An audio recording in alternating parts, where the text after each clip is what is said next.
Okay, once again, I just made a video. This video might really suck. I thought the last one was almost okay.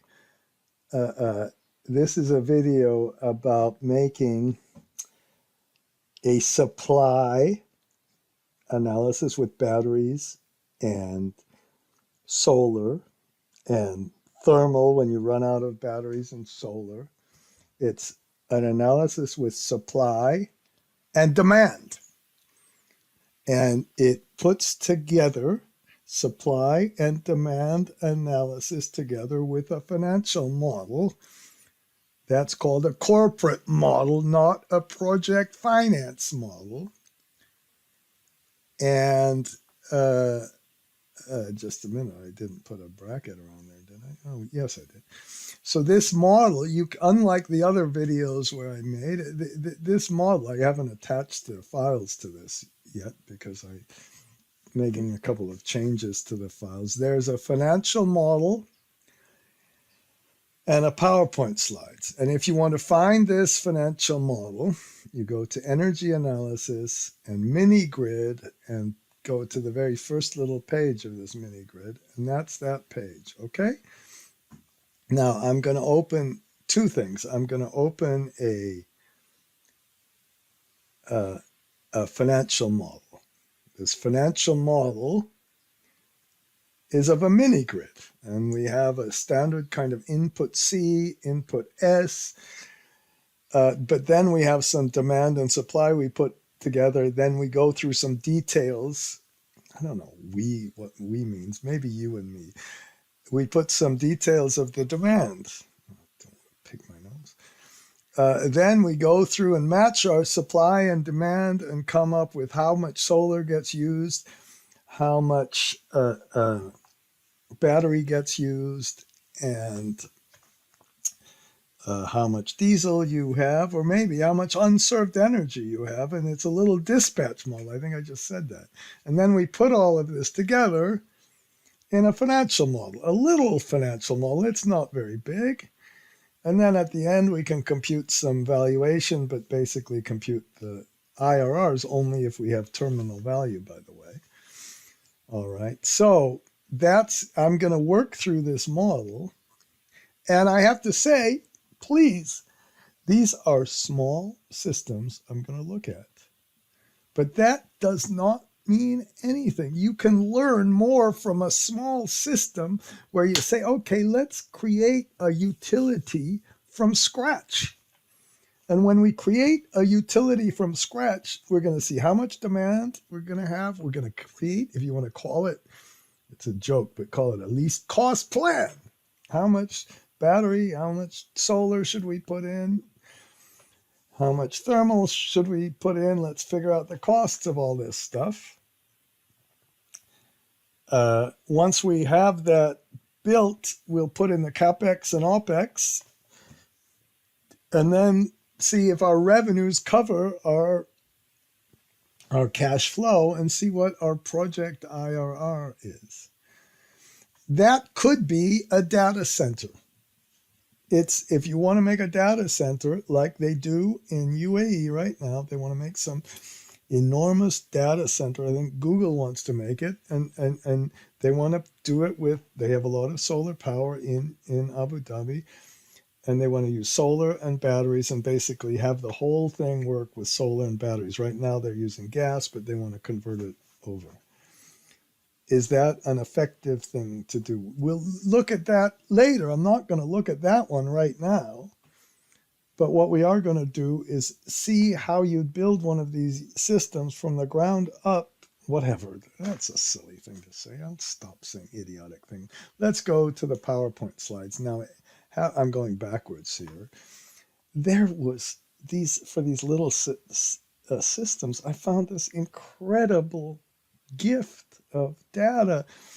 Everything from the round trip efficiency to the minimum state of charge to how much how hot it is on the solar panels and how much power you lose by being on the solar panels, to how the diesel project works, to graphs of the minimum state of charge, all of this wonderful real world data, not just some bullshit about okay, this is what we hope will happen. Okay, so I'm going to start just with a little bit of in overview. And here's what I said. If you think of EDF, okay, they provide power to the city of Paris, or you think of whoever, some utility to the city of Hamburg. The mini grid is not, it's the same idea. They got to figure out what their demand is. Their valuation will be based on their demand growth and the price they can charge for their power and what kind of future capex they make and whether they're earning more than their cost of capital. All that's the same as these. I've already talked about a data center. So here's the big deal. A project finance model is nothing like this. Project finance model is so boring. No, I shouldn't say that. No, it's very exciting and can be very detailed and has some very interesting financial issues. But you do not have replacement costs. You do not compute terminal value, generally at least, because you're going to at least make a cash flow forecast for the entire life of the project. The biggest thing is you sell the output. Whatever output you have, you sell electricity with a PPA agreement. If it's a toll project, you get money for the people who are on the toll roads. I guess that's a little bit of demand. If it's a mining project, you have the reserves and you see how much you're getting for the reserves. That's a supply. That's everything's focused on the supply. This is focused on meeting the supply and demand, evaluating replacement cost. And then if we get to the end of our model, we pick an arbitrary end. We almost have to, because these things are not going to die. There are going to be some batteries with half their life left, some solar with 3/4 of its life left, or 1/4. There's going to be some meters. There are going to be, I can't speak English anymore, are, not is. There are going to be some meters left, okay? And we've got to figure out what the terminal value of that stuff is if we really want to compute some kind of IRR or some valuations. Now, I have made videos on mini grids before, and I have tried to get them basically for a class. This was a little bit different. This was a little more real. So I'm going to moan and complain and swear about other models. Now I've seen quite a few different models. You can, I think, on my Google Drive that you can get, I'll give you them, all right? But here, oh my God. One of the models in Nigeria, I have to give them credit. They kind of had an input C and an input S page. Good. Never any supply and demand, never any analysis of degradation or augmentation for the degradation of the solar, the battery, or augmentation for load growth. Never any terminal value, which says how much batteries do you have left and all that. Never a really careful analysis of the big variable, which is how much diesel you have to run. And if you have less batteries because of the degradation, but then put more batteries in because you augment them, the big O&M expense is going to be diesel.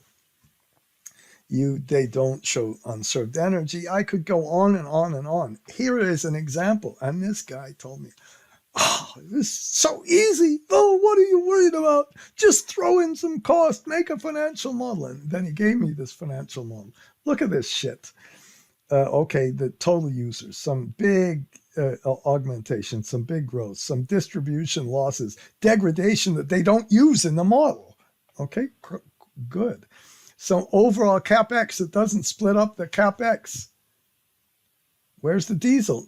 No diesel, I think. It's sort of like putting a solar and battery in your house. But even if you did that, you'd want to know how much the solar runs. Do you have enough solar to charge the battery?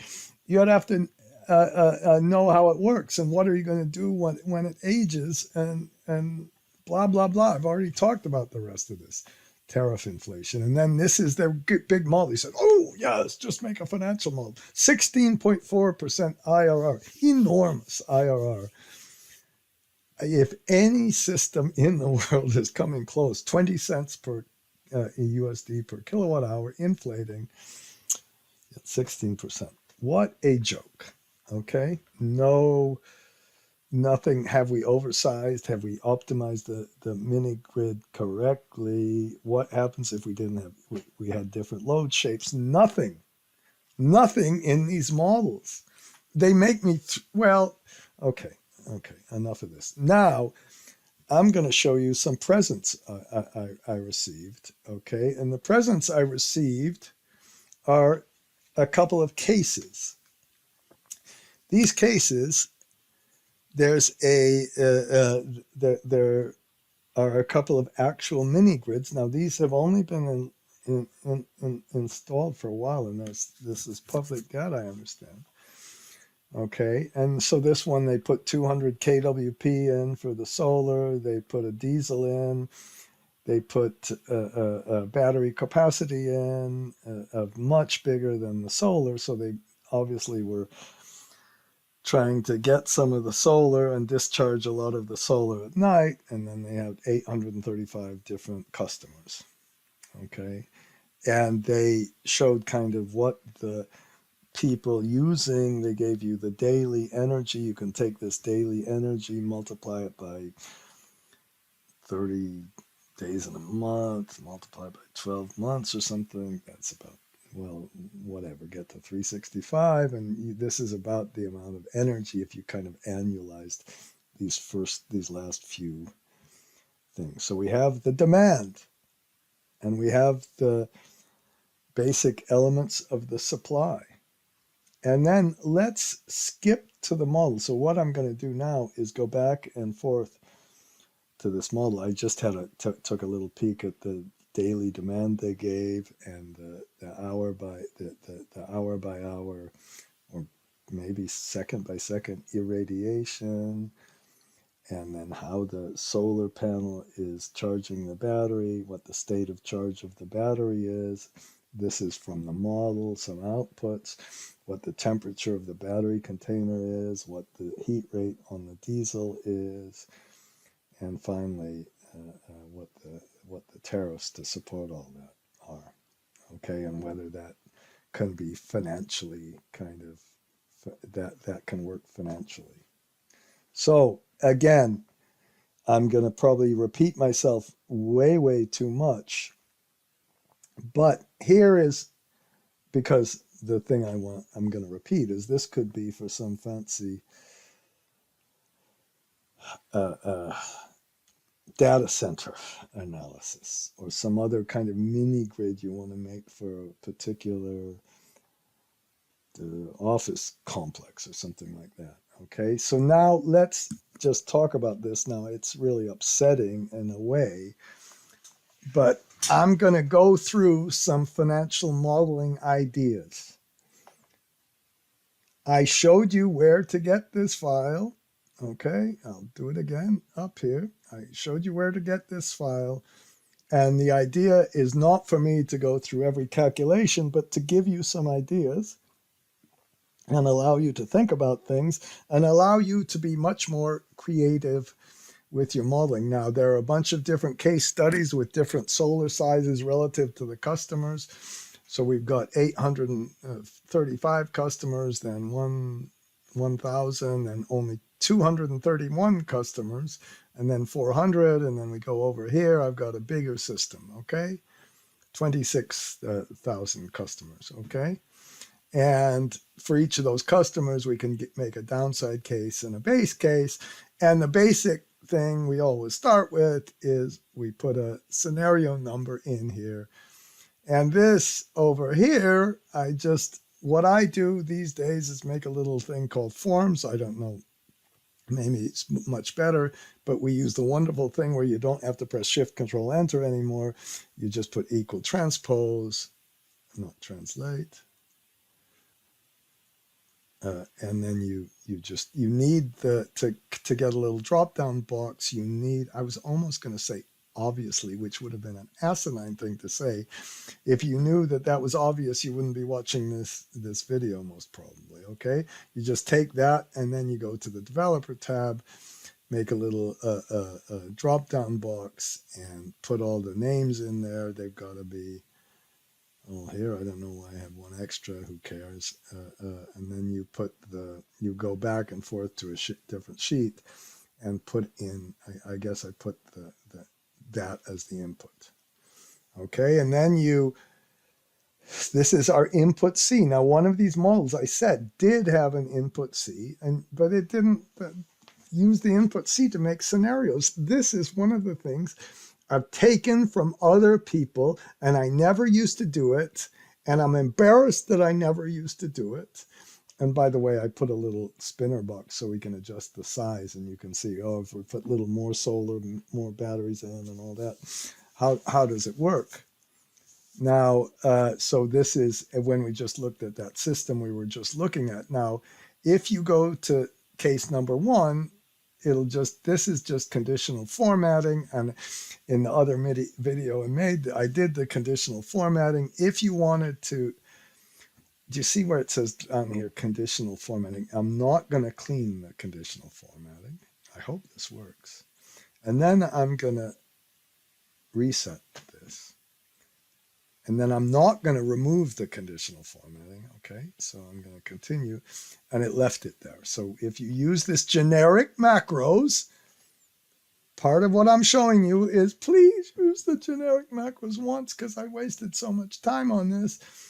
And then we just color the sheet, and then hopefully it, even with the false and true, gave a little color on the true and false, and put our little titles in column B, because that's what I defined it as. And if you go to this generic macros and you go to the second page, you can change the little default values for all those colors right in this row over here. Okay, because I have generic macros open, I can press Control Tab the way you did before, and you can look at all those macros and change them yourself. And here's what we're going to do when we start. We're going to start with the general parameters of the system, and then we'll also start with some distribution parameters. Everything's physical. Well, I put the years too here, but not one thing. Maybe those years should have been up at the top, and these years will cause you, I put 10 years for a battery, and then 15 years, some people say longer. We'll put all of those kind of things in, and then when we put those things in, we can have some replacement capacity, and this drives me kind of crazy. Alt O, no, yeah, sorry. Alt-O, rows, unhide. Why? I know I made a shift alternate left, shift alternate right arrow. I can't tell my left from my right. Shift alternate left arrow. We can put the augmentation cost in, and certainly for a data center, you're going to want to put some augmentation cost in, and when you put the augmentation cost in, you're going to want to restart the degradation, and it's going to be a little bit of a painful thing to model. Okay, so we put our solar in along with some augmentation, I guess. I have one too many rows here. Let me see if that works. So this is what I did last time, but I kind of screwed it up. And I think, we have some battery augmentation too, some solar battery, yeah, down here. Alt H O row, no. Oh shit. Alt O row unhide. I can never remember that one. Okay. Oh, this is our diesel augmentation. Oh my gosh. Shift alternate forward or right arrow. And where in the hell is the battery one? It's right up here. Okay. Whatever. I'll do that later. Oh shit. Okay. Why? I swear I did that and it went away. And then I looked in Google. What happens if your little things go away? That's enough, okay? So we've got some general physical things that we always start with, and then we put in these variables that have an enormous effect on the IRRs. Not enormous, but big effect. Let's look at some solar issues. What happens when you have this temperature coefficient and you lose solar energy because the temperature gets really hot? Well, you have to measure the temperature on the panels, and then there's a temperature coefficient, and then some degradation you better account for. None of this in those simple models when that consultant goes, oh, and then battery, we better put the degradation, the minimum state of charge, and the round trip efficiency. And then for diesel, we better put the heat rate in, and that's enough. And then after we finally get done with all of those things, those are the big things to really understand, then finally we can put in the CapEx. And for the CapEx, we better account for the fact that when you replace the battery or replace the solar, those costs might be dramatically different. My gosh, the cost of batteries has fallen. And this is, just to give you a little preview, this is so sad because in I think in Malaysia, you could get the probably a solar project for about $360. Battery maybe 120, although some people said the battery's cost was less than 100, and that's including all the inverter, everything. And they're paying 500. So we might want to do a sensitivity analysis and really understand and do a whole bunch of little costs here. And what happened? What just happened to my, oh shit. What happened to my wonderful little thing? So I'm going to do that again. God damn it. Okay, let's go up. And again, it's kind of good to do some of this, I hope. So I want to just get the case we're using up here, and all I do is select the case that will be subject to this conditional formatting, go to Home, Conditional Formatting, go to New Rule, go to Use a Formula, click on the scenario number that now is, and then put an equal sign, click on our little counter variable up here and press the F4 and leave it on the 2. The 2 is locked, but the other one is not. Put a little format, make sure you get a light kind of color, and then press OK. The coloring was by far the most important, selecting the color. Okay, so we'll look at these different cases, and this quality of data that they provided was so interesting. So we're going to look at kind of what happens if you've got different penetration of the number of customers, the different demand growths, and all of that. So we put in the costs, and that's a big deal. And then we can get the total costs. And then you put in the distribution costs, which are kind of interesting. Should you do this based on the number of meters, the number of lines, the number of connections? And I think perhaps yes, although you might just put in an aggregate cost and you leave it flexible. And the same kind of stuff with all the O&M costs, but really the biggest O&M cost, that's at least the most interesting one, is how much diesel do we have to use? Again, in those simple models, if you just want to answer that question and do some real sensitivity analysis, there's no way. And then we put some financing in, but I just put no debt financing in this example. Now, once you have this, I'm just going through some basic kind of modeling issues. Some will put an input S in. Okay, in the input S, we're going to put the load growth, and in this case, I'm going to try to change things a little bit here. I'm going to say I want to put this really high ramp up. I want to get up to 25 and then increase it by 20 and another 30%. That's a gigantic increase. And then just kind of have it increase by 2% a little bit. And I want to select, I could use whatever. I could put 1, 2, 3 here and do another conditional formatting, which sometimes you do. But this number, control and square bracket, that comes from this number. And now I'm going to put it onto this number. So let's select case number 3. Okay, if we select case number 3, then over here, it put it to case number 3, and then it selected the third number up here, not the second number. And this is interesting. Why does this have an idiotic thing like this? Oh my God. I took this from somebody else. I'm just going to multiply this by 1 plus this.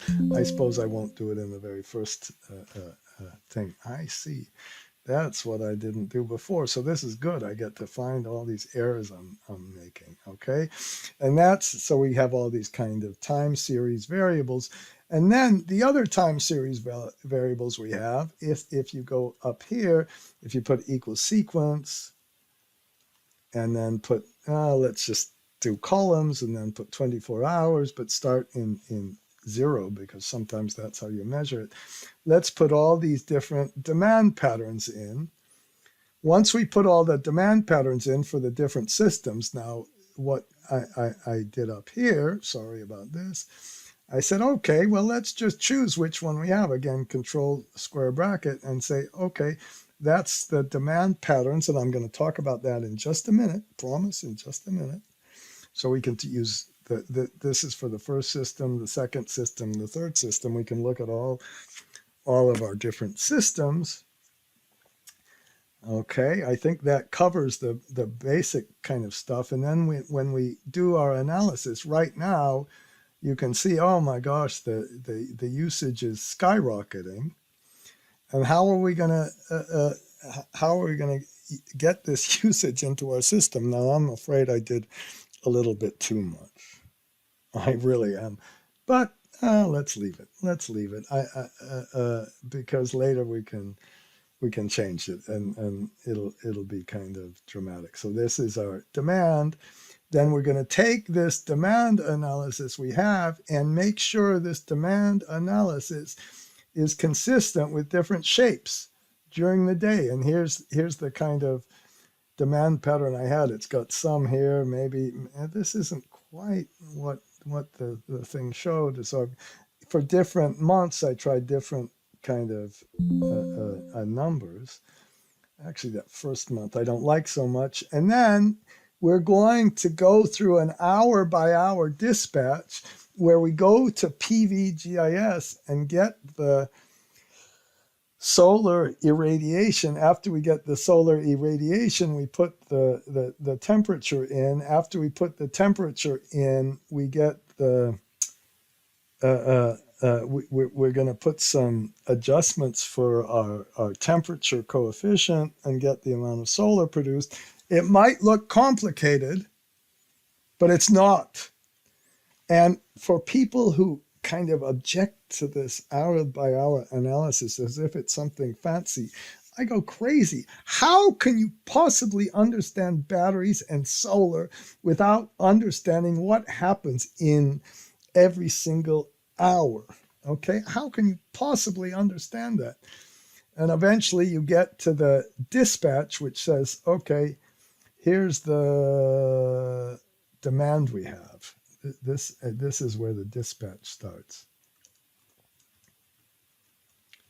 So maybe I should put it kind of like this or something. I have no idea.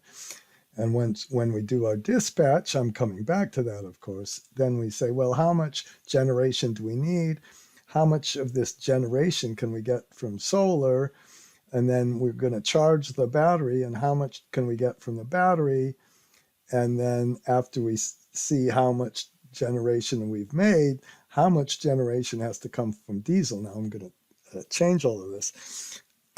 And if we don't have enough diesel generation here, by the way, this number, since it comes from the other sheet, I did not do a Control-Alt-C, and I'm not going to put a title on this sheet, and I'm going to press Control-Alt-C again because my generic macros is open, and even though this single page has 760 lines, and I was just about to switch the video off, but okay, Where was that? It was over here, so we can see what was an input. Oh no, there was our minimum state of charge, and I'm sorry. Uh, uh, I was just looking at the, oh my God.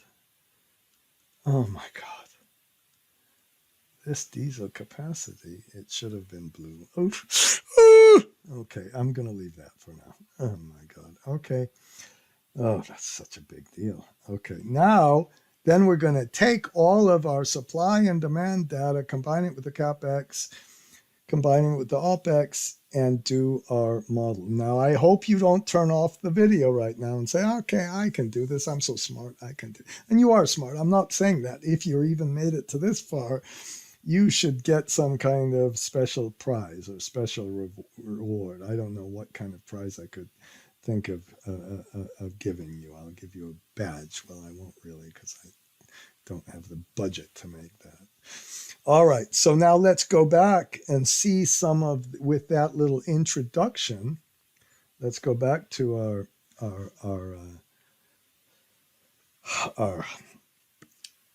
data and look at what they gave us. This is that thing I showed you. This issue about how you use the electricity is an enormous issue now in the data center. It's probably flat, although it's air conditioning. So I would love to see if you use a little bit more power during those sunlight hours, it's going to make the whole economics be very, very different than if you use them at just nighttime like this. So they use the power at nighttime, and this is for these little mini grids. So we got this kind of data, and you can see how there was a significant increase in the load. This is from July. December is the end of the year, right? July is the beginning. That's how they did have a lot of increase in the load. And this is that page I just showed you with the demand patterns. But before we go back to that page, we take those demand patterns, get them into annual numbers, and do our dispatch. They gave us, I just showed you this already, they gave you this hour by hour or whatever, this irradiation. Okay, now what you could do is I went to Google Earth and found this one, and then you get the longitude and the latitude and the longitude. You take this is one of the other places we were going to look at. You take the latitude and the longitude, and then you go to PVGIS, this wonderful thing made by the EU. See, they have that little EU flag. And you find this place with the longitude and the latitude and longitude, sorry. And then if you just want to look at what happens now, unfortunately, I don't know if it's unfortunate or not. And let's make sure I can visualize the results. This is what the system looks like. And they have a big dip in the why is this? Maybe it's a rainy season or something, because I think it's below the equator. I'm sure it is. So they have a big dip. You know, if you made the tracking, if you made this a tracking system and then visualize the results, you get this much flatter thing. And that means you're not going to kind of run out of power nearly as much here. And that's all, well, fine, who cares? And I've said this so many times, it's ridiculous. Then you go to the hourly data, and you can get a fixed one or a variable one. You can get from 2005 to 2023, and you just get a CSV file that gives you, up here, it gives you every single hour for all of these years, and it's just downloading, and it doesn't even take that long. And for me, just amazing, just absolutely amazing. And that's your big starting point. So anybody who says, oh, you got to do a one-page thing because you can't get the data, what are you talking about? You get all this data, And then we're going to just adjust this data. And of course, I don't know why I'm wasting your time with this, but we put this kind of 112005, and then we'll take this one, I think, -2, and we'll take this one as the starting point, and it's +2 instead of -2, and then we'll put that one +1 divided by 24, and then once we get this date straightened out, come on, why doesn't it copy down? Do I have to do one more? Oh, come on. Well, this hasn't happened before. I must have. Oh, I'm sorry. I have that column there. Okay, don't do what I did. Okay, good. Okay, double click on that, and then you can do whatever. You can format it for the date, and then make your graphs and everything else. But this is the watts. This is watts per meter squared. Okay, and when we get 1,000 watts like this one, that means that's higher than the STC, the standard testing condition, and we get the alt EL, and then we get the temperature too, and F11, and the temperature goes up when we have a lot of sunlight, but we need to push this temperature up to get the temperature on the panels themselves. Okay, so so we got this. It would be fantastic. This was for 2025. I would love, maybe I'll have to wait 2 years or something. I would love to get that data and compare that data. I need to get this data in a spreadsheet, which I don't have now. I would love to get this data and compare it and benchmark the data. So that's how we got this data. And then you can just take that data and look around. And for me, the big deal, okay, we've talked about the index function that you use to get these scenarios built. And we talked about connecting this to that. I've talked just a little bit about this file, which is really nothing. It's just growing the demand.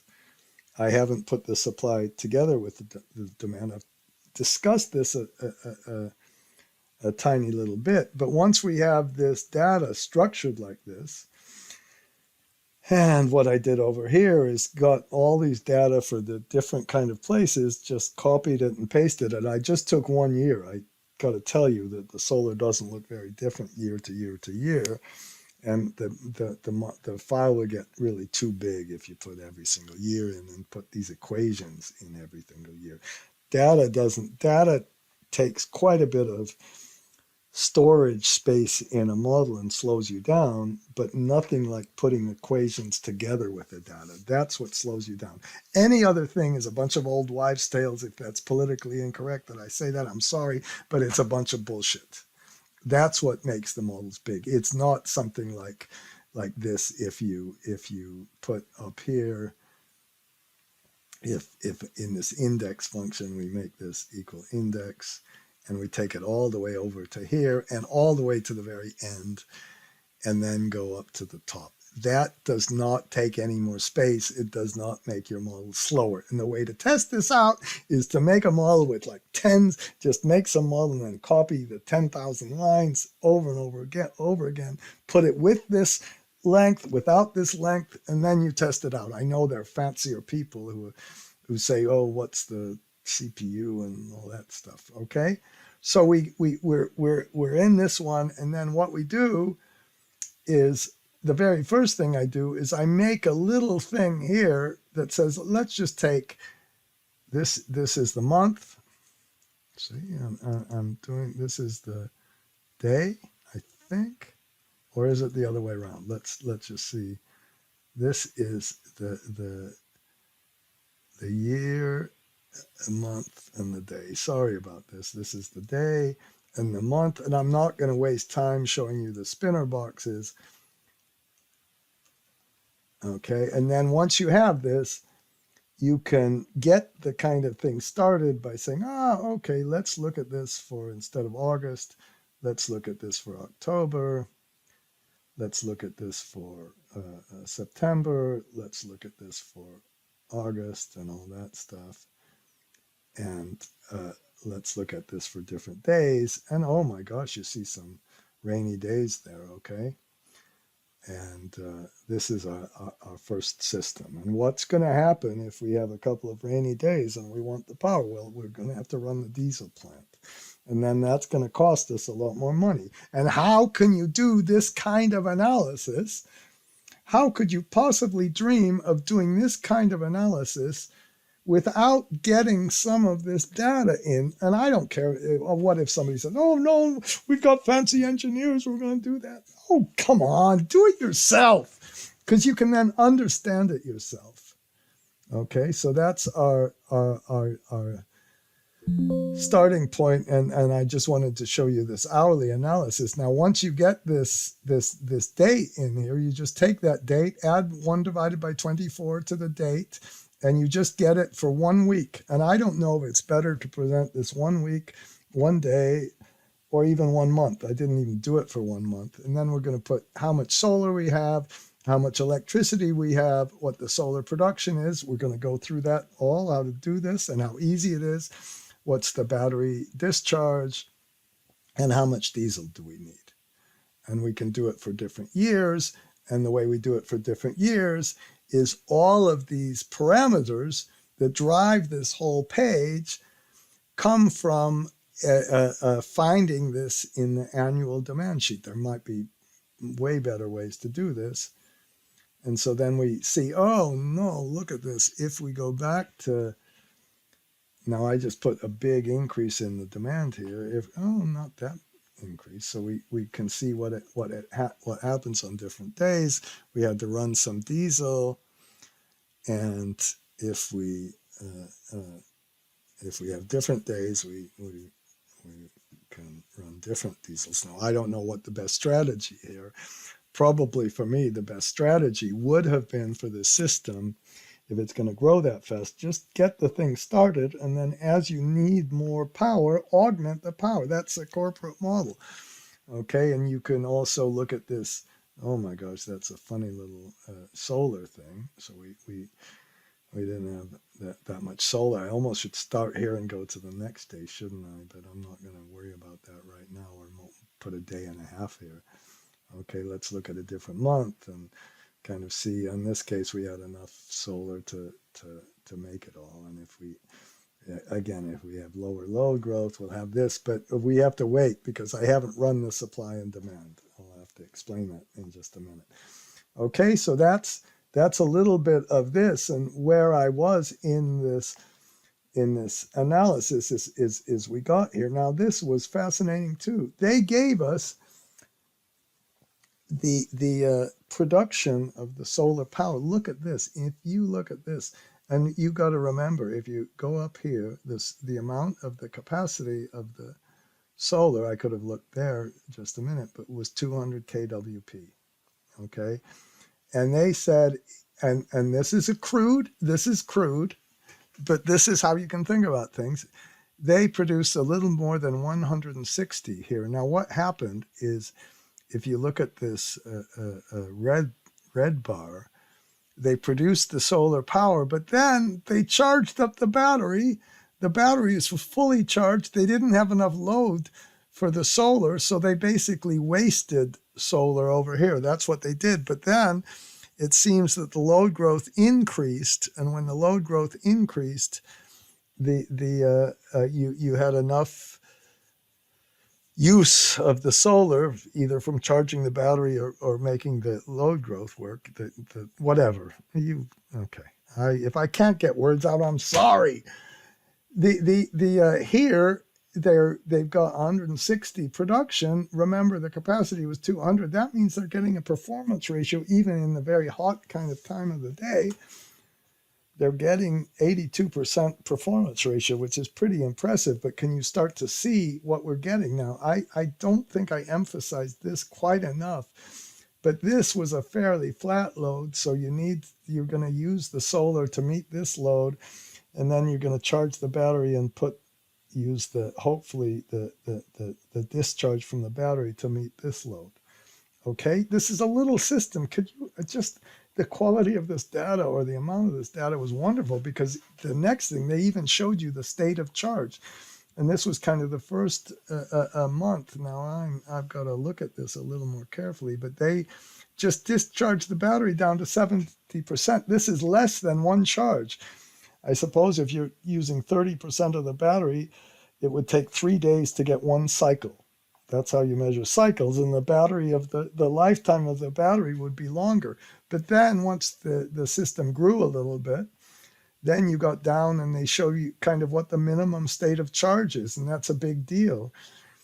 I don't know if they really wanted to get down to 10%. Up here, they even, just a minute, let's go forward here. Those are the things I said. They even talk about the temperature in the battery container.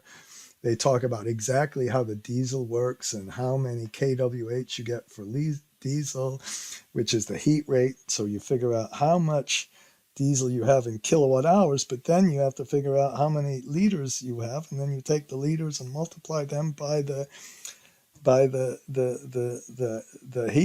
cost per liter to get the costs. Okay, and we go on, and then they finally have the tariffs, and then they look at another system, same kind of system, a few more customers. They put a little bit bigger solar, probably a little bit bigger battery, and where's the blah blah blah, the diesel, the same size of the diesel. Okay, and they give you the hourly loads. But look at this. This was what's amazing. I don't know. It's kind of hard to understand, but it looks like they're using just about all their power just for lighting. Now, the question is, will they use that same amount of power in the future just for lighting? And then they have a little bit of using starting in about noon. Why? Who knows? Why they didn't use any here, and then they used, maybe a little cooking for the dinner. Who knows? I don't know. Okay, fascinating. But this would be the worst case for solar and batteries especially, because all of you're not getting any of the load served by the solar, and that's going to make a big difference in your financial model, that you have a different load curve, and that financial model should reflect how you're going to use the power. So we go to PVGIS. This time they show you the temperature, but this is just I think this is not the temperature on the panels. So you can see that the temperature obviously goes up as you use more. In this case, they don't show the 1,000, but they're kind of hovering near the STC. Same as this one. And this same kind of pattern here. But this one, in this case, we got up to 120 of solar. So if I take the 120 of solar and compare that to the 231, I didn't even put the performance ratio, because maybe maybe something else is going on. They're being constrained one way or the other. That's just too little. And then we get to a smaller system. So they, of course, put smaller solar and smaller batteries. You can take the ratio of this to this, which is what I did in this was our simple little model, by the way. This, if we go to the input C and we compare this, so in this case, if you take the ratio of the battery to the solar, it's kind of almost like hours, I guess. I'm not using this. If you press Alt-MD, it's one of my favorite little shortcuts, Alt-MD. Nothing with generic macros if you didn't find it. And if I wanted to delete that one, before I delete it, Alt-MD, okay? And then we get this. And again, I'm trying to emphasize just some ideas here. And you can take a look at the model. Obviously, you can take a look at the model. And you can decide, oh, okay, I can do that. Or you can even take a look at the model and just steal stuff, which is how I got started using input C and input S. I just love to get a model and just, in the evening, just whatever, take a little glass of wine and just look at these models and say, oh, this sucks, but this is okay. This gives me a little bit of an idea. That's life, I think. These are, by the way, I don't know if I went through these. These are the load curves for the different systems. And then we're going to use a choose function. No. Then we're going to use it after we put the loads for the different systems with these key things, which is the load shapes. Then these ones that are in white, we just say, okay, if it's number 1, take this group. If it's number 2, and you notice I did this for 12 months. Whether these really change that much for 12 months is a different story. So I just kind of got sidetracked a little bit. I'm unstructured. This asshole told me, oh, you got to keep your classes much more structured. He's probably right. But then I start my class and I say, this is going to be unstructured. I want to know what you want to do, and I want to move to the issues that you find really interesting. Isn't that a better way to do things? Although now I'm trying to figure out what to do with the rest of my life and what kind of classes to offer online and all that stuff. Okay, enough of that. See, I got off track. Here's what's so interesting about this one. In addition to all this, by the way, when you look at the load compared to the number of customers, 5 kilowatts. Now, this system is smaller than a typical house. I do not live in one of these big houses. I promise you, I get sick by looking at these big houses these people are proud of. But this whole system used probably, the next one used less than one house. Okay. Where was I? I was here. This is fascinating. They give you the temperature on the panels that went up to about 70 degrees. My gosh, what is this? This is probably almost 80 degrees when the temperature outside was nothing like that. That's a key thing in determining how this performance ratio works, and what it means is we can model all of that. What a wonderful gift all this data is. And then I'm not even finished. Why did I spell this Minigrid wrong?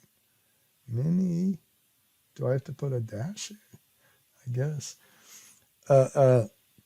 This last system was another small system, 499 customers. This one, again, had a flat thing all the way in the middle. So all of the load was for lighting. Now, as you grow the system, hopefully then people will use more and more fans and cooking, and maybe have a refrigerator and all of that. So the load, just because they're the starting load curve doesn't mean they're going to be the ending load curve, and you've got to figure out how to reflect that in the system. But at least we can talk about it. This looks like the solar was constrained, and I get a very low performance ratio of 61% here. Here's another thing where they showed the temperature.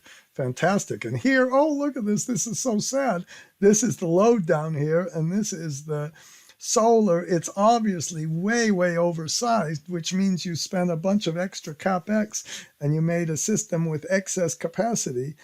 And so it shows you other issues like how to size the system correctly, and whether we want to give incentives for the end result, or what happens if you just couldn't predict how much usage there was going to be, because the IRR the cash flow is negative with all of that. That's how we get all the way through the financial model. Then I went through some cost estimates. Now, I think in this case, we had 800 for solar, which for a rooftop would be kind of good, and a battery system 400. So that's a lot better than the ones I was using, which had 1,500. And this, you have to add the inverter this was per kW versus kWh. So you can get a weighted per kWh of 573 with that inverter. And then this was another report on a mini grid, and this is 1,300, 489 for the battery. Okay, and so that's, again, I showed you how to get that in the inputs.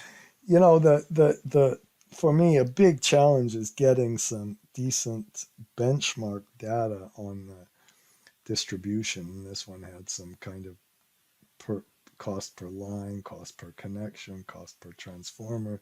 So we can do that. I'm not going to waste too much time putting all of this in. Then we go through some tariffs, and I just want to show you one other thing. Here's another mini grid that's been in place for a lot longer. This had some wonderful data too. Just gold. What happened here? This is really sad. The demand and supply gradually went down. Now, it might have been that they increased the tariff. So this almost shows you that you have some real price elasticity. It would be a really interesting case to look at.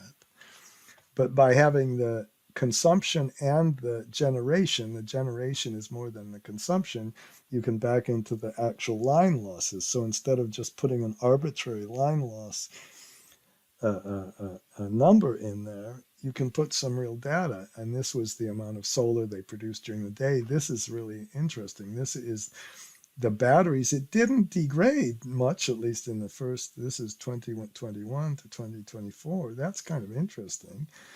The brownish line, or the whatever that color is, that's the amount of electricity you put into the battery, and this is the amount you take out. So you can use that to compute the round trip efficiency. And that's the round trip efficiency. It's a big variable in this.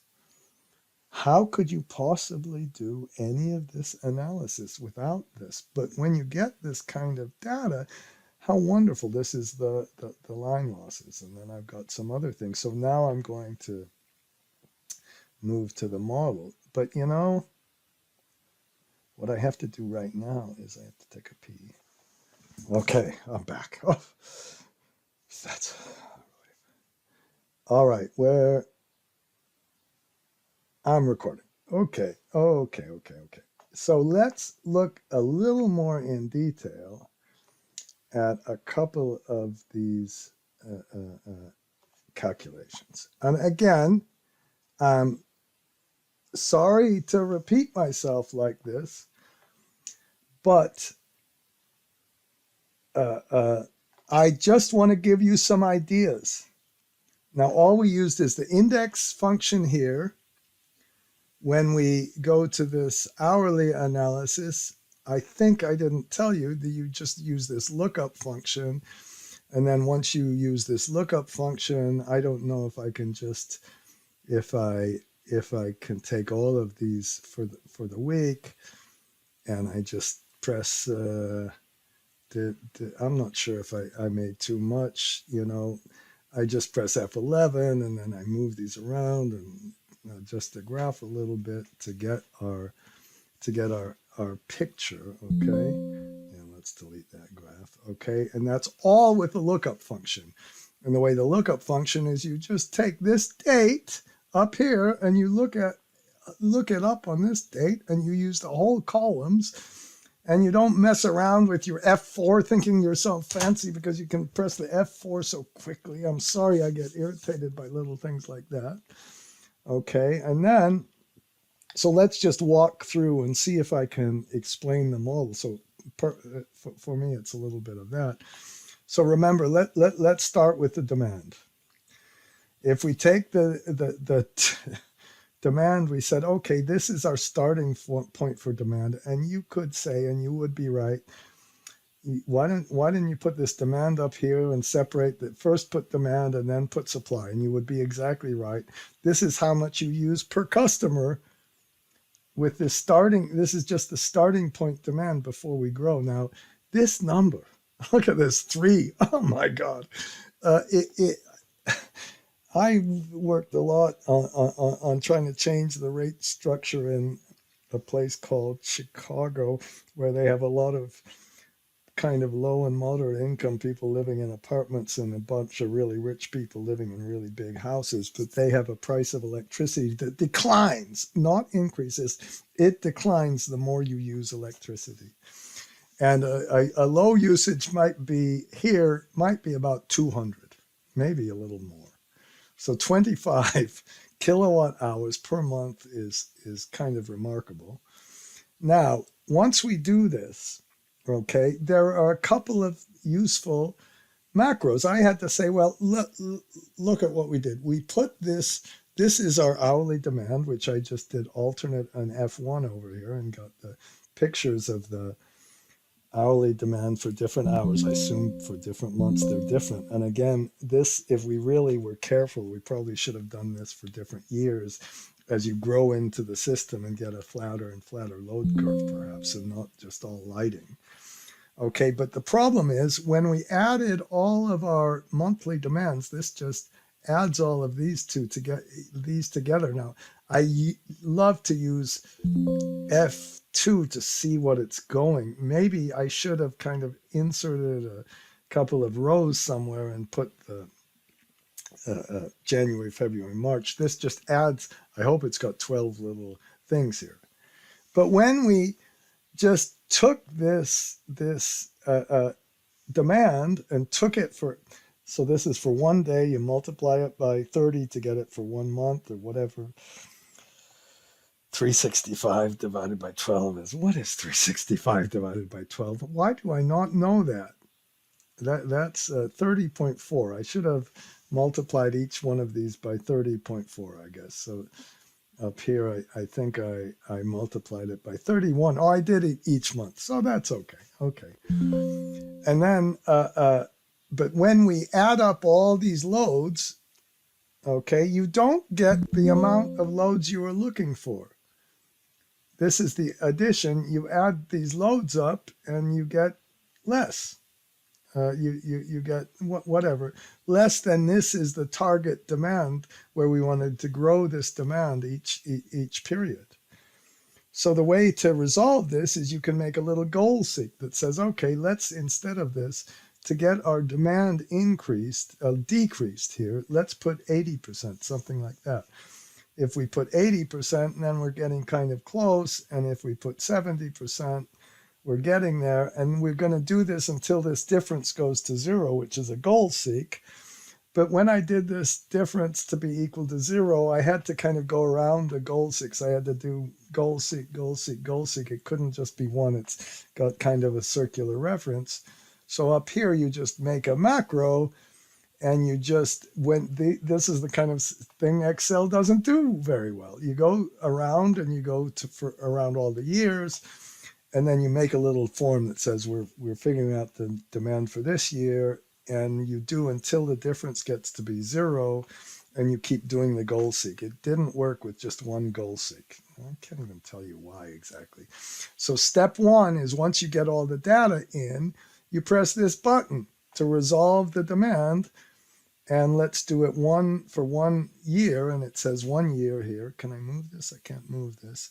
If you look right there, it's going down to 0. Notice how it doesn't go down to 0, and then it says it's doing it for year 2. And those kind of macros are extremely helpful and extremely important, but I'm going to press pause as it goes through all of them.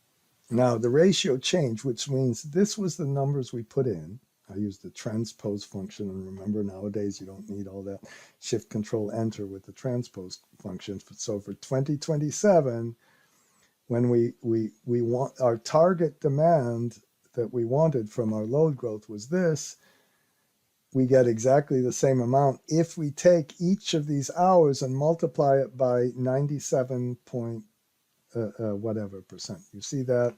And so for the next period, we do the same thing. Maybe I should press Shift Control Q, and please, what a waste of time going up to home, or paintbrush, the worst. Oh my God. Okay, so that's that. Now, once you get that in, then, as I told you, we start with our radiation. And remember, if you do a theoretical kind of simple analysis, and if the temperature would always be 25 degrees and you would have no losses, no soiling losses, no inverter losses, and the inverter would be exactly sized to the same size as the panels, then when this radiation is above 1,000, you get more than 1,000. But we have soiling losses. Now, When I just did this, this was just an input. So if I got fancier, this should have been from the input C. Okay, I'm just lazy right now. All right, but then it gets a little more interesting. We get the temperature. This is the just a minute. We take 3%, and I got this from Homer. There was a little thing, and it says you take 3% and multiply it not by the temperature, you multiply it by the irradiation, and that's how much hotter it is on the panels than in the air. And when I do that, and here is the, here's the temperature. No, here's the temperature. So it got up to 26 degrees. Let's go down a little bit more. I can still see it here. And let's look at a couple more down here. So in this case, this was, here we got 1,000. And then it said it got to 58 degrees. But our wonderful people recorded this for us, and they told us, no, that's not true. It was, and I don't know what month. We could do some benchmarking, and that would be so absolutely fascinating. Actually, the temperature gets away pretty far above 60. This is 40, 60, 80. This must be 70, maybe even higher than 70. And what month is this? This is in February. So if we go over here and look at, where are we? We're still in January. Let's look in February. Blah, blah, blah, blah, blah. Okay, of course this isn't. It would be really fantastic to do this with the actual days, and let's kind of find one that's near 1,000. The temperature's 30, and we get just 60. So what I think we should do is look for where this variable came from. This 3% came from. Control square bracket, it came from here. Control square bracket again, it came from here. And this is horrible. Why doesn't it show exactly? It kind of takes you not to a perfect place. Let's put 4% here. And when we put 4%, we go to our hourly analysis. And then I guess it didn't take me all the way back. Maybe I should have done this. And let's go again down to February. And by the way, I skipped over a step. Sorry. I take 4% times the irradiation, F2, so I can see what's going on. And then the temperature on the panel is the outside temperature plus this adjustment. So this is the temperature I was looking at. How about this? Let's press Shift Control B so we can kind of see it. I don't know. Oh, maybe that was an idiotic thing to do. Oh, no. Don't worry, I'm not crying that much. I did cry a little bit. And why didn't it even... Oh, that's not what I wanted to do. What an idiot I was doing to do that. Well, I just meant Control B. Sorry about that. I'm senile. I'm degrading. I know. We go down here and let's find our 1,000, and we got 63. It's still not even that much, but we get some 65s and 67. So that's, for me, how to do a little bit of benchmarking. And then we say, okay, let's take this temperature minus 25, and that's the additional, that's the increase in temperature. And then we multiply that by a temperature coefficient. And you look online and you go down to temperature coefficients, and I put a few of them here. Where did I put them? Here's some temperature coefficients, 0.42 for polysilicon. So I just put 0.4. Maybe I should have put 0.42. Okay, why? Just to emphasize that again. Now that one, oh no, just a minute. That temperature coefficient, that should have come from, how horrible this Excel is. You should be screaming at me. What an idiot is this guy to teach you some Excel, and he's making all these stupid mistakes. That should come from here, and that should be in blue. I'm cheating. And once that's in blue, let's put it over here. And instead of having an input, so I could say that I purposely did this to just show you what not to do, okay? And then, so let's increase our temperature coefficient to down here to be 0.42%. Not 42%. 0.042%. Okay? Not for, I'm going to get this right. Is this going to give it to me? Finally, okay? And maybe I could copy this across a little bit, okay? But then I did a downside case where I increased the temperature coefficient and all that, because when you make these sorts of adjustments, then you're going to get the new amount of output. Now, when you adjust the output you multiply by 0.4 by this number. So again, you press F2 and make sure you're seeing exactly what you're doing. And that's why I'm showing you this model, so you can see it's all very simple. The equations are not difficult at all. And then you get the new kind of output, which we could compute a capacity factor on. But now you should see, this is why the AC is less than the DC. Why would you put 1,000 equivalent to 1,000 watts on this when you get so much less because of all the temperature? And how could you understand any of this without going through hour by hour? And then you have some other losses, and then you put the AC versus DC. So there might be a couple of hours where you actually theoretically could get more, because we're gonna get lower AC capacity. We put where's our DC capacity? I should have put it somewhere. Or maybe I just stopped here and put that as the, no, where's the capacity? Somewhere here. I hope I put the capacity over here. Here was the capacity. Multiply that by this fake capacity factor, but then we can kind of multiply it by this capacity factor after the performance ratio. And I hope I computed this. This should have been taking the total capacity factor that was 18% after the performance ratio compared to the 22%. Now, that PVGIS gives you a number, but I think this is a lot more careful number, and at least it makes you understand it. Now we got the blue numbers, meaning they come from the blue sheet. I used XLOOKUP, I guess, and said, okay, in that blue sheet, we're going to look up, and we're going to look up this thing that has the month and the hour. So we have different months and different hours. We could do this by year. So we're just going to get all the demand in. Now, once we get the demand in, we have to increase it by the generation losses. And remember, where does this come from? I hope this is okay now. That's a 7%, and that comes from an input. And remember, that other system we looked at had a lot higher losses. So we're starting to get a real flavor of what's going on. Then we put the oh my gosh, let me take a tiny little drink of water. I don't know how much time I have left. I'm getting to be the end of my cell date. Okay, we put the capacity in. This is the battery capacity. Again, that comes from blah, blah, blah. And then we said, well, here's the next thing we see is what's the most we can possibly charge? And the most we can possibly charge is you take the opening balance minus the amount you've already charged, because you can't get the capacity to exceed that per kilowatt hour. This battery capacity is in kilowatt hours. Remember, I even put it there.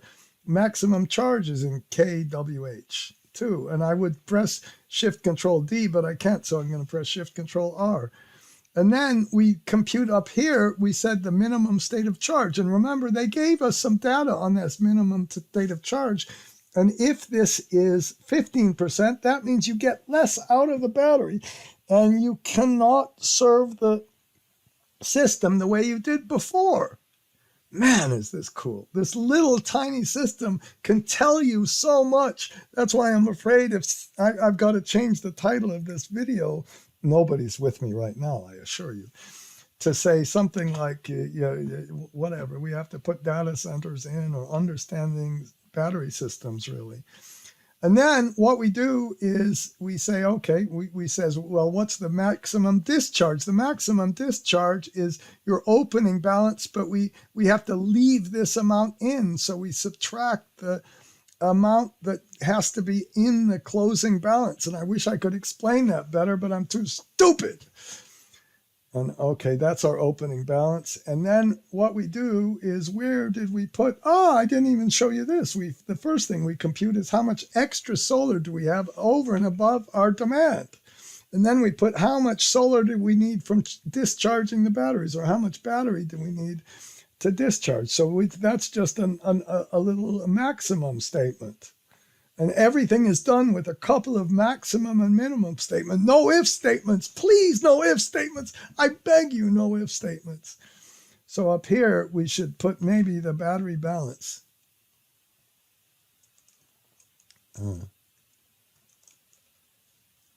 Okay, that's our second part of it. Okay. And then what we do is we see, well, eventually there might be some cases where we can't put any if I go to the very first year, okay, there might be some situations where up here where we have this is the minimum state of charge, the maximum discharge, it is less than the amount. I want to see if it's less than the amount of surplus solar we have. And maybe I can't find any. Oh, shoot. It doesn't look like I can find anything. That was that picture we showed you where you're going to have to kind of waste some solar sometimes. Okay, enough of that. All right. I did test this with another system. That I can be confident about. So then once we have the amount you charge, which is it's always a minimum here. It's the minimum of how much solar we have, or how much, if we can't put any more capacity in the system. That's our maximum state of charge over here. And then we put our discharge, which is the same kind of thing. It's the minimum of that. And we make sure that our minimum state of charge is 114. And we make sure that we never get down below 114. Oh, there was one where we got below 114. So we can't discharge it anymore because we'll run into that problem with below the minimum state of charge. I'm not sure I can do this without it going back. Okay, and in this case, once we had some load growth, then we run into all these problems, and we have to run some diesel. So the next thing we do is we dispatch the system. We see how much solar we have, and then we see how much solar is used only, and we use another minimum function. How much solar is used? It's the minimum of this, or the total production of solar minus the amount used for the battery, I hope. Okay, and then we see how much we get from discharging the batteries. That's our discharge. We get a subtotal. And then we got the diesel capacity in, and we see how much diesel we have to run over because we run out of charging. And this time I'm in a future year. So look at this. We have a lot more diesel to run, and we have to evaluate the whole thing. And then we get the unserved energy, and it looks like we have nothing. But right now, this demand might be correct. But what we have to do is we have to run this for each year. So we basically have to change this year to 2028 and then see how much solar we have. But in 2029, we have a little bit of degradation. And then we'll also have degradation in the battery. This is kind of irrelevant. This is computed, really. I was too lazy to take this out. Let's put Control Z and press, what was that? Alt MD. We can delete it. That's what I should have done before I delete that. So let's just make a little blank here. Okay, that's kind of bad, or I guess we can move these things up. Okay, and you better make sure that you can do all of this without messing everything up, even if you have some macros. Now, when we do all of this, when we run this, then all of these things up here, like the total amount of the solar capacity, the battery capacity, as well as the demand, they all have to change when we're running it for different years. This battery capacity will change and all of that. So actually, it's not quite as much. So we run another macro where it's just going to change this year to year, and for each year we're going to dispatch all the capacity and see how much diesel we need, okay? And then we're going to record, we're going to use this macro then to save how much solar and diesel we need. So we put a little thing here, and we just run it. We change the year somehow. I put a little thing here. We go to the periods and we put this year applied. This is a range name, and we go start with the base year and go around the different years, and then we collect how much solar was output, how much diesel was output, and then we're going to use that to compute the cost of the diesel. And well, it's mainly the cost of the diesel, and make sure it's all balanced. So now I'm going to run this. Okay, I hope I'm going to run this. And then it's going to take a while again. So I'm going to press this. So it sets, it's doing generation for year one. So it's just changing those inputs and redispatching the system. Okay, and again, the reason for doing this is to show you how a couple of little macros can be very useful. I'm going to pause, of course, now. Okay, so let's see if we're okay. So now we have the demand here and the demand here. This is the solar production, which really is not a very important number. Am I recording? Yes. And the battery output, and then the diesel output. But then when we grew the system, this was almost too much. When we grew the system, we have a whole lot more diesel we have to use. And then the diesel keeps going up because both of growth in the system and because of the decline in the solar production and the decline in the battery, which comes from the degradation. That's the word I need to remember. Okay, and so once we put all of these in, then before I look at the financial model, this was this thing we showed you where we have different years, but then let's look at this one. Now, oh shoot, this was, if we go back to the first year, then we're okay. We've got some diesel production, that's the purple one, and I hope you see making an effective graph on this kind of stuff is really tricky. If then, let's look at May, that seemed to be a worse month. Oh, then we have some diesel. You notice how the demand looks a different. June, oh no, what happened in June? Okay, and then we maybe it was hotter weather. Then we have some diesel production in all these years. Maybe we need to augment some solar, because then we can take this one and look at a couple of years out. And all I'm doing here is increasing the demand. But when I increase the demand, then more diesel comes out. And the whole thing wasn't really all that difficult to do. By the way, you can put more batteries in and more solar here, which is something really, really interesting to do when you're starting out looking at this system, but which is something I don't want to do right now. Okay, and then this is the same sort of thing. We can look at different years. And by the way, there was enough capacity in all of these things. So I don't think I ran into problems. Let's just look at it.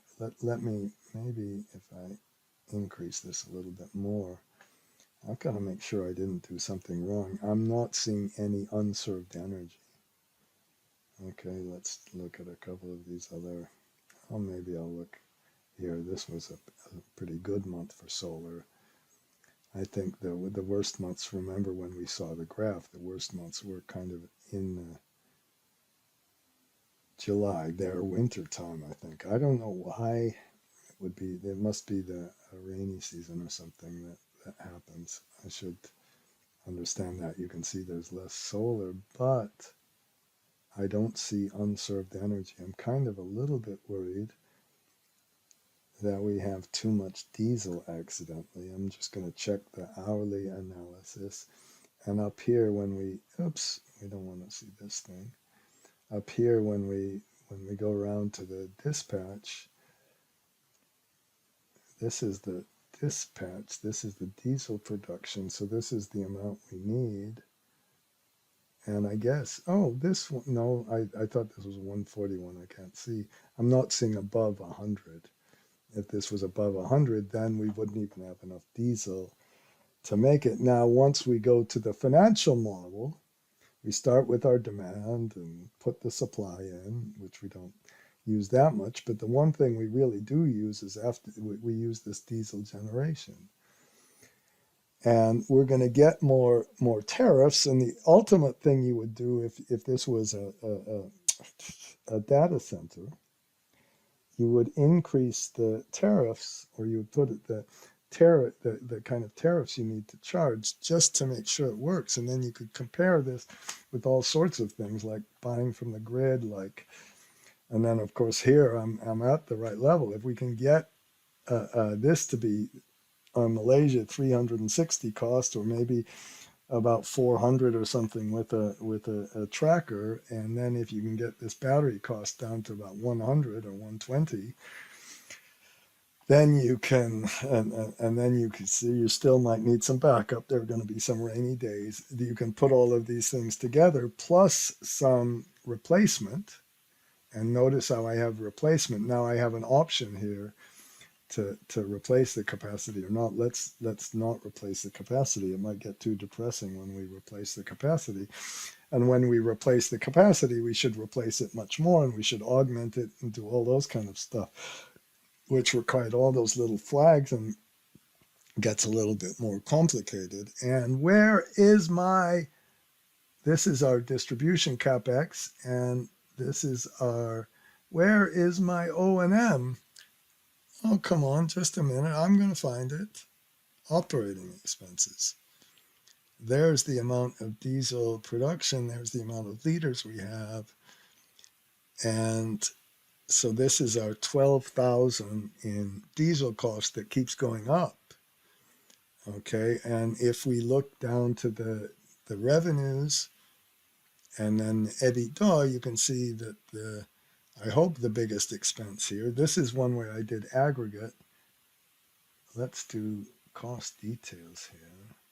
This shows you the different details of the cost, maybe a little bit better to do that. We have a big insurance cost, I guess. That's interesting. It's not that bad. This is kind of bad. The EBITDA goes to be negative basically because of this big expenditure for diesel. This 68,000.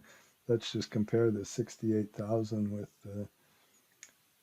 with the capex. Oh, the capex for the battery capacity was a lot more than that. So it's not easy. It's not easy. And then we get our valuation. The IRR will be almost not defined here. No, we can't even define the IRR because of the negative EBITDA. So that's a pretty sad kind of thing. We need a really big grant to make this whole thing work. Okay. So enough of that, but I hope this gives you a flavor. And I'm embarrassed by the last kind of mini grid analysis I made, and this is an improvement. And I'm not going to make another. This is enough of a video, but what happens if you augment things, and what happens if you look at a real data center? That's what we'll do. That's what I'm going to do next. I'm going to use the same sort of framework for doing. Not right now. Give me a month or two or something to get that, because I find that